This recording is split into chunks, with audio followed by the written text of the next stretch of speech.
Allez, bienvenue à toi dans cette vidéo. Aujourd'hui, on va parler direction commerciale, structuration et de tous les problèmes qu'il y a autour du Head of Sales, Sales Manager, notamment dans l'infoprenariat. Mais ce qu'on va pouvoir voir dans cette vidéo, ça s'applique également dans le monde B2B. Alors pour remettre un petit peu de contexte, donc ça fait 5 ans maintenant que j'évolue en tant que, alors ce qu'on peut appeler Fractional Head of Sales, donc c'est du directeur commercial mais externalisé. Et donc le constat que je fais après 5 ans, c'est que les problématiques sont toujours les mêmes, même après 5 ans. Et l'objectif de cette vidéo était d'ouvrir un petit peu les yeux sur ce qui se joue, notamment sur la partie direction commerciale, structuration et scaling. Et qu'est-ce qui fait que certains business n'arrêtent pas de plafonner et n'arrivent pas à passer un certain chiffre d'affaires. Depuis 5 ans, les business que j'ai l'habitude d'accompagner au travers de mon agence qui s'appelle The Sales Nation sont des business qui vont entre 30 et 50 000 euros de chiffre d'affaires mensuel pour ceux qui sont les plus bas, et les clients qu'on a l'habitude d'accompagner et qui sont déjà sur une structuration qui est plutôt bien avancée sont entre 100 et 500 000 euros de chiffre d'affaires mensuel. Que ça soit sur des clients où on est en dessous des 50 000 euros de chiffre d'affaires mensuel, comme des clients pour lesquels on est à plus de 100 000 euros de chiffre d'affaires mensuel, on remarque que encore aujourd'hui, il y a des problématiques qui sont liées, bon, bien évidemment au recrutement sales, mais à tout ce qui va être structuration, management et scaling de l'organisation commerciale. Il faut savoir qu'aujourd'hui, il y a un vrai flou artistique en ce qui concerne les métiers et les responsabilités sales dans le monde de l'infoprenariat. On va entendre parler de closer senior, de team lead, de sales manager, head of sales et même parfois de VP sales. Mais on va être honnête, sur les faits et donc sur le terrain, la réalité c'est que ces rôles-là sont bien souvent attribués un petit peu n'importe comment. Les titres et les responsabilités sont mal utilisés, mais surtout, ils sont vidés de leur vraie nature et de leur vraie responsabilité. Et les conséquences à ça, on a des missions floues, des recrutements qui sont mal gérés, une structuration bancale du pôle sales, et au final, on se tape à un plafond de verre et donc un plafond de chiffre d'affaires. Et aucune vague de closer ou de head of sales aujourd'hui n'arrive à passer au-dessus de ça. Donc aujourd'hui, on va remettre les choses à plat. On va comprendre pourquoi il y a une confusion généralisée de ces rôles-là, pourquoi ces rôles plafonnent dans l'infoprenariat, et comment structurer intelligemment son pôle sales. Donc déjà dans cette première partie, ce qu'on va faire, c'est qu'on va clarifier les 3 rôles qu'on a l'habitude de retrouver souvent et pour lesquels encore aujourd'hui il y a une confusion. Donc ce qu'on va faire, c'est qu'on va partir du monde des startups ou des entreprises B2B pour rappeler un petit peu quelle est la hiérarchie de chacun des 3 rôles que je vais vous donner. Déjà le premier rôle, ça va être le team lead. Donc le team lead, dans une entreprise B2B, en règle générale, c'est un relais terrain. Donc c'est bien souvent, ce qu'on va faire, c'est on va monter le meilleur commercial de notre équipe et puis on va le passer capitaine de l'équipe sans lui donner forcément le rôle de sales manager. On va lui donner des missions plus avec bien évidemment une augmentation de la rémunération et derrière en fait on a un relais donc qui n'est pas sur un rôle de responsabilité à proprement parler, mais qui va vraiment assurer ce rôle de team lead et donc de capitaine d'équipe. Là, vous allez me dire, oui, mais tous les rôles à responsabilité sur la partie sales sont censés être des capitaines d'équipe. Oui, mais là, du coup, c'est pour illustrer nos différents rôles. Ensuite, au-dessus du team lead, on va avoir le sales manager qui, lui, va gérer la performance et les objectifs. Et au-dessus du sales manager, on va avoir le head of sales qui va structurer, aligner la stratégie et les objectifs, et donc il va plus avoir un rôle d'opérationnel par rapport à notre département sales. Donc maintenant, qu'est-ce qui se passe dans l'infoprenariat? Donc ce qui se passe, c'est qu'on a des entrepreneurs qui ne font pas la différence, par exemple, entre un team lead, un sales manager ou un head of sales. Les conséquences à ça, c'est que on va mettre des personnes au mauvais endroit, donc avec des responsabilités qui ne seront pas gérées, et donc forcément qui vont créer des espèces de cercles négatifs de la performance et qui vont entraîner l'équipe et donc le chiffre d'affaires vers le bas. Et en 2, on va aussi perdre des talents, parce qu'on va monter l'erreur classique qui se fait alors dans l'infoprenariat mais également dans toutes les entreprises B2B, c'est qu'on va monter le meilleur commercial de notre équipe, on va le monter sur un rôle à responsabilité, donc manager ou head of sales, sauf que n'est pas un bon directeur commercial qui veut, et donc il y a une grande différence entre être un meilleur joueur et être un bon capitaine d'équipe.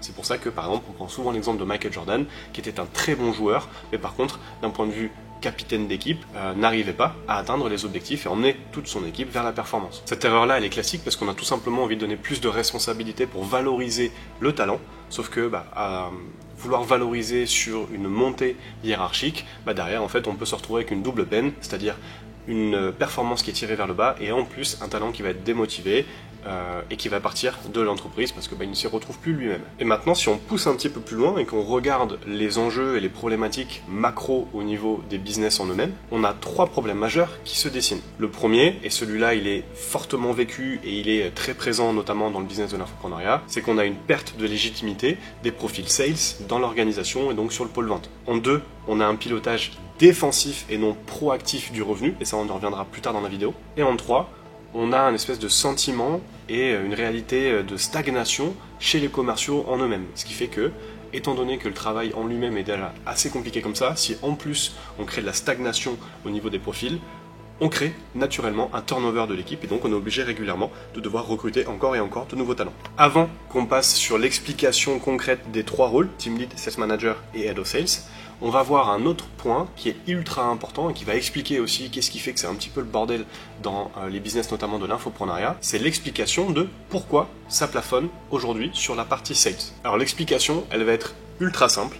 On va prendre donc le marché et donc les business et la manière de créer de la croissance historiquement sur les business de l'infoprenariat, donc les business en ligne. Donc pour ces business-là, pour ces entrepreneurs, la croissance, et d'ailleurs historiquement, a toujours été centrée autour du marketing. À l'inverse d'entreprises dans le dur ou dans le B2B, on arrive à créer de la croissance, d'ailleurs ultra rapidement, et d'ailleurs certaines startups peuvent jalouser les performances de certains infopreneurs, parce que les infopreneurs sont capables de générer entre 30 et 70 000 euros de chiffre d'affaires sans avoir eu à faire de la levée de fonds, sans avoir eu à CDIser des personnes, ni passer par des institutions ou des organisations qui vont les aider en fait à structurer et à aller chercher de la croissance et du revenu, mais les infopreneurs sont capables d'aller chercher rapidement et avec entre guillemets, le peu de moyens disponibles de leur côté, du chiffre d'affaires rapidement et de la croissance. Et donc, comment ces personnes-là arrivent à créer du revenu et donc de la croissance? On a ads, donc ça peut être les publicités qui sont faites sur Google, sur Meta, donc Facebook, Instagram, sur YouTube et sur différentes plateformes qui proposent donc de la visibilité. On est capable aussi de créer des funnels, donc des tunnels de vente qui sont automatisés. On crée de l'acquisition au travers de webinaires, de challenges, de lancements. On utilise le copywriting. On a des personnes qui développent leur personal branding et donc qui vont créer naturellement une espèce de traction sans avoir à dépenser également de la publicité, puisque plus mon personal branding et donc plus mon aura et ma visibilité est forte, et plus je vais être capable de générer de l'acquisition et donc de la traction de lead. Donc sur le papier c'est très bien, mais ce qu'on crée, et donc ces business-là, sont ce qu'on appelle des business marketing-led growth, qui vont créer de la croissance au travers du marketing, puisque comme vous avez pu le voir et le comprendre, jusqu'à présent, dans tout ce que je vous ai listé avant, à aucun moment j'ai parlé de sales, de closer, de setter, de quoi que ce soit. Là, on est sur une traction qui est faite par le marketing. La problématique, c'est qu'on va arriver sur des business qui ont eu une croissance sur le marketing qui est à une jauge qui est énorme, qui peut être comme ça, là où en fait le sales a été très peu construit. Et d'ailleurs, ce qui se passe, c'est que quand un business veut recruter, parce qu'en général, il a un flux important d'appels ou de leads à gérer, en fait, on est déjà ici au niveau de la traction et de l'acquisition, et en fait, on veut ensuite compenser et donc commencer à créer la machine sales lorsqu'on va démarrer ici. Donc en fait, on a historiquement une croissance qui a été énorme d'un point de vue marketing, mais la machine sales, elle, est encore à construire. Et donc c'est ce qui fait qu'on a des déséquilibres qui sont ultra importants, notamment entre le marketing et le sales, et évidemment dans cette industrie-là, qui propulse sa croissance et son revenu et son business en lui-même au travers du marketing. En fait, on va avoir, même d'un point de vue positionnement, un entrepreneur qui est capable de dire écoute, moi je sais générer de l'acquisition, je sais générer des leads aujourd'hui, donc c'est pas toi commercial qui va m'apprendre à faire la différence. Cette phrase-là et ce positionnement-là, on le retrouve également dans les entreprises B2B, dans les startups, notamment les séries A, où là en fait on est focus bien évidemment sur le marketing, pour celles qui ont une croissance qui est pas bien calculée. Mais si je résume et si j'en viens à mon point, c'est que le commercial et donc le sales en lui-même n'est pas une partie majeure et une partie prenante forte dans cette business-là, mais va se retrouver à avoir le rôle d'exécutant. Ils traitent du lead, mais ne construisent pas leur pipe. Ils closent, mais ils ne pilotent pas la croissance. Et ils agissent complètement en dépendance de ce que le marketing est capable de leur envoyer. Donc, encore une fois, un des problèmes, c'est que le pôle sales n'est pas structuré, n'est pas partie opérationnelle dans la stratégie, et donc même si on veut venir en tant que Head of Sales Manager challenger et donc apporter un gain de croissance supplémentaire, si aujourd'hui le marketing n'est pas capable de revoir ou de changer son approche sur la stratégie, parce que ça peut être trop compliqué, trop dangereux, etc. Il faut le faire au bon moment. Et d'ailleurs, le recrutement, notamment d'un head-off, est bien souvent fait au mauvais moment. Et donc, on se retrouve avec un pompier qui est là à devoir éteindre le feu, au lieu de se dire, ok, en fait, qu'est-ce qu'on peut faire pour justement éviter de se retrouver dans cette situation-là et construire quelque chose de sain et de périn. Mais encore une fois, étant donné que soit le timing n'est pas bon, soit la délégation en elle-même en termes de périmètre n'est pas bonne non plus. Le team lead ou le head of ou le sales manager n'a aucun pouvoir. Le sales manager ou le head of va subir et être sur la défensive, en état donc défensif, et non pas en état proactif à créer et développer une stratégie. Et on se retrouve avec des head of qui sont plus figurants et exécutants que dans leur vraie stratégie, dans leur vraie position et posture, qui est de créer, développer et innover au niveau de la stratégie, de la structuration et des différents plans de croissance. Si on parle même d'un point de vue culture sales, aujourd'hui, une culture sales n'existe quasiment pas dans beaucoup de business, notamment business infopreneurs. Pourquoi? Parce que le sales et le commercial a toujours été considéré un petit peu comme, bon bah allez, va sur le terrain, va charbonner, et un petit peu comme de la chair à canon. Et étant donné qu'on est sur des business qui sont centrés autour du marketing, et donc pour lesquels la croissance est propulsée via justement ce pôle-là, encore une fois, on a du mal à mettre de la valeur sur, on va développer et créer une culture sales. Déjà, pour avoir une culture de l'entreprise dans un business infopreneur, c'est quelque chose, alors culture sales, on n'en parle même pas. Maintenant, je vais vous présenter les 3 rôles pour terminer, donc le team lead, sales manager et head of sales, et les responsabilités, comme ça vous aurez le périmètre que vous pouvez attribuer en fonction de chacun de ces 3 rôles-là. Donc déjà, on va commencer par le team lead qui, pour moi, est en bas de la pyramide de responsabilité.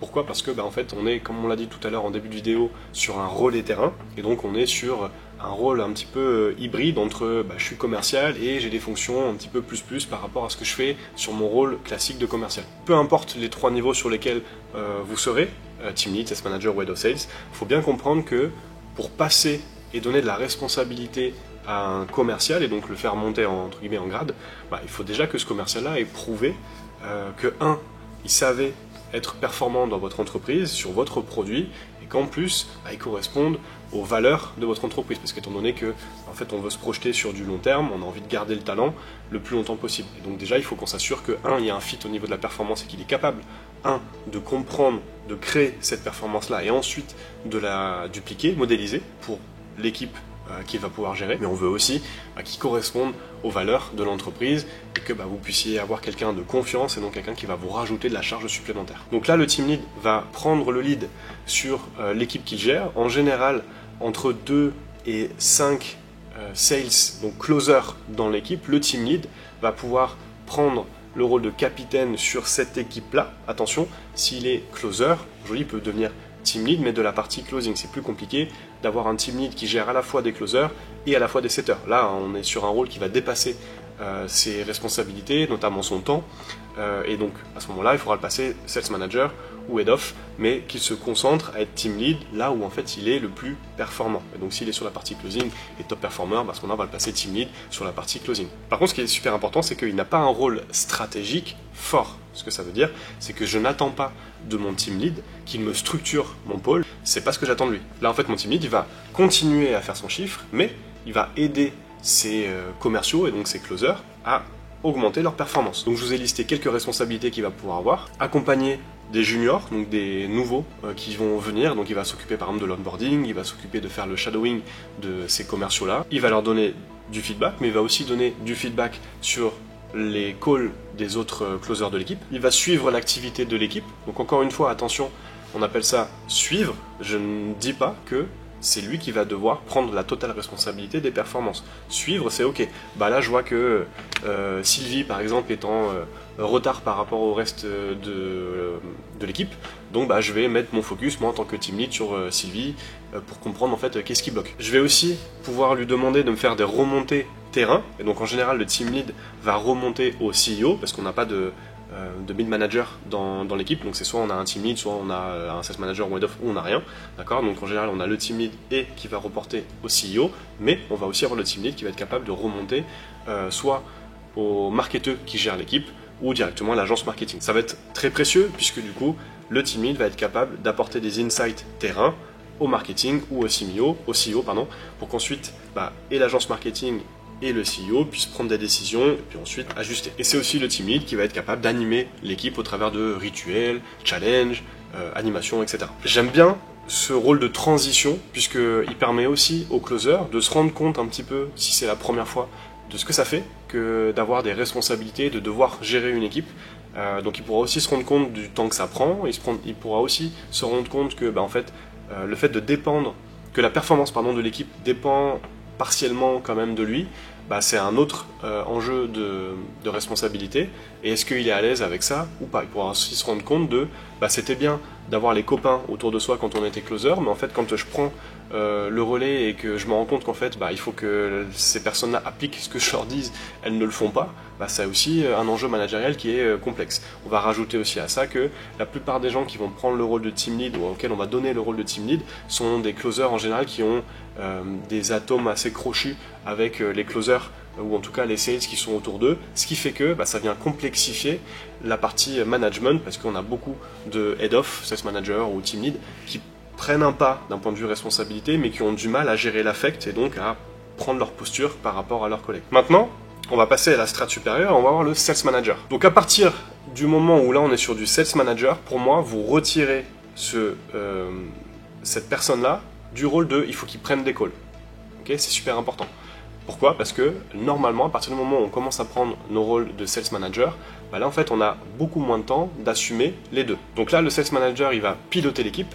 Quand je dis piloter l'équipe, ça veut dire que si vous avez en dessous de, allez on va être gentil pour les business de l'infoprenariat, si vous avez en dessous de 3 closers, donc on enlève le sales manager, il faut qu'il y ait au moins 3 closers, je vous aurais dit 5, mais au moins 3 closers à gérer. En dessous, c'est pas nécessaire, vous n'avez pas besoin d'un sales manager, un team lead fera largement l'affaire. Donc là, le job du sales manager, ça va être de faire performer bien évidemment l'équipe, mais aussi de faire performer le pipeline, donc le portefeuille et les opportunités qu'on a déjà, que le business a réussi à générer. Les responsabilités, ça va être suivi des KPI, le management des sales, donc ça peut être du one-on-one, ça va être du coaching de l'équipe, ça va être du shadowing aussi, de l'écoute de call, des attentes autour de la mise en œuvre de la stratégie qui va être définie par le CEO. Donc là, on parle bien de mise en œuvre de stratégie. J'attends encore une fois un petit peu moins que mon sales manager soit proactif dans trouver des angles d'attaque, trouver des angles de réflexion et donc innovant par rapport à la stratégie, la croissance, etc. Je vais attendre un petit peu moins de lui ce côté-là. Je vais vraiment me concentrer et attendre que fais-moi performer l'équipe et augmente mon chiffre d'affaires. On va aussi pouvoir attendre de lui qu'il nous fasse des feedbacks sur le terrain, bien évidemment. Donc que ce soit des feedbacks terrain, mais aussi des feedbacks produits ou au niveau de l'offre. Parce que il est censé avoir cette vision et cette approche et cette capacité d'analyse de ce qui est en train de se jouer, ou à l'inverse peut-être d'un team lead où en fait c'est fais-moi une remontée.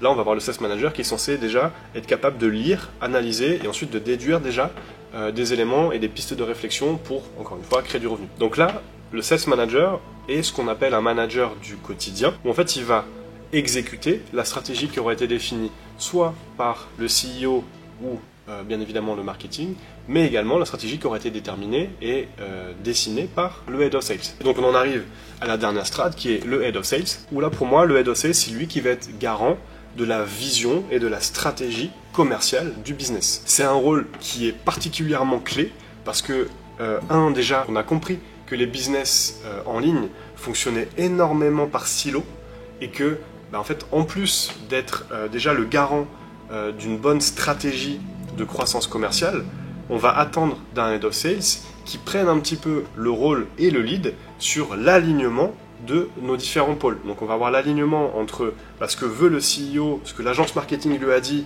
et donc bien sûr l'ajustement terrain, mais on va aussi attendre d'un Head of qui l'aligne ce qu'on appelle le delivery, et donc la partie livraison client, pour que on ait une synergie complète, performante, entre on a fait rentrer du client, et donc on veut mettre en place une stratégie au travers des clients qui sont déjà existants, qui nous permettent de pousser le business sans qu'on ait forcément d'argent à investir dans un développement sur l'acquisition par exemple, et qu'en fait qu'est-ce qu'on peut créer pour que notre delivery aujourd'hui soit tellement excellent qu'il puisse nous ramener aussi du client.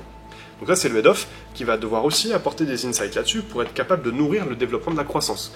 Mais aussi on va avoir besoin d'un head-off qui ait une bonne posture pour être capable de challenger et de remettre en question ce que le marketing, par exemple, pourrait voir, notamment par rapport à un marketing qui est peut-être là historiquement depuis plusieurs mois, qui a apporté une belle croissance, un bon chiffre d'affaires, et qui pourrait se dire, mais attends, nous on a déjà fait ça en place, donc là on va pas le changer du jour au lendemain. Donc ce qu'on fait, on le garde, et donne-nous 2-3 insights.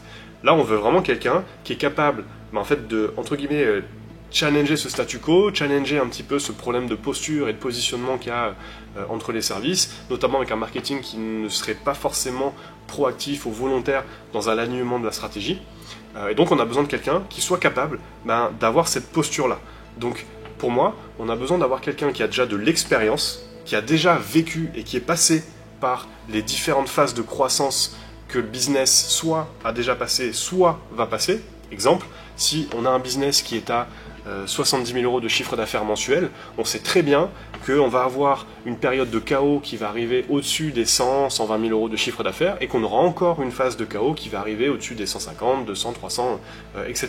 Plus on passe des paliers au niveau du chiffre d'affaires et plus en fait on a des problèmes de croissance à gérer, que ce soit au niveau de l'acquisition, que ce soit au niveau du pipeline, que ce soit au niveau des sales, que ce soit au niveau de la delivery, peu importe, on va avoir toujours des problématiques à gérer, donc un niveau de chaos qui sera à gérer. Si le head of sales n'est pas passé par là, entre guillemets, il va devoir éteindre le feu quand il arrive. Là où nous, ce qu'on aimerait avoir, c'est un head of sales qui sait que le feu va arriver et qui va mettre en place les fondations nécessaires pour justement faire que la baraque ne crame pas à 200% et le plus rapidement possible. On veut vraiment limiter les dégâts. Donc les responsabilités du head of, définition des objectifs globaux, donc ça va être les chiffres, ça va être la croissance, les parts de marché qu'on a envie de prendre, ça va être la structuration de l'organisation sales, donc là ça va être tout ce qui va être recrutement, le sizing de l'équipe, les process, les outils, donc moi ce que j'appelle l'enablement.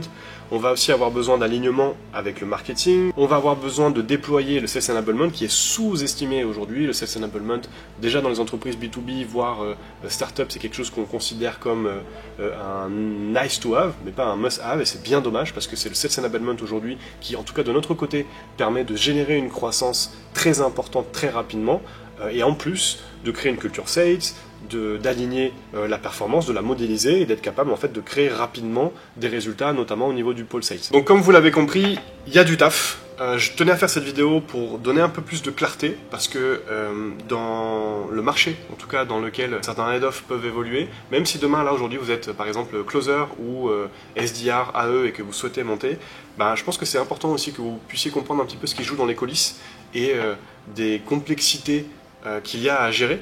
De notre côté, au travers de The Sales Nation, quand on prend des business, notamment sur la partie Head of Sales, on se rend bien compte que soit c'est trop tard, soit qu'il y a énormément de travail à faire pour en fait, redessiner le périmètre qu'on va pouvoir et devoir prendre en charge pour créer de la performance. Merci d'avoir regardé cette vidéo jusqu'au bout. On était sur une thématique qui était un peu plus avancée que d'habitude. Mettez-moi un j'aime si vous avez apprécié ce sujet-là et si vous aimeriez qu'il y en ait plus souvent sur cette chaîne. Et si vous êtes entrepreneur, dirigeant et que vous cherchez aujourd'hui à challenger votre stratégie ou recruter un Head of Sales, contactez-nous directement. Vous pouvez nous contacter soit sur le site thesalesnation.fr ou vous pouvez nous contacter directement sur Instagram. Vous allez sur Julien Poinçon et vous m'envoyez un MP, Head of Sales, et puis on échange ensemble.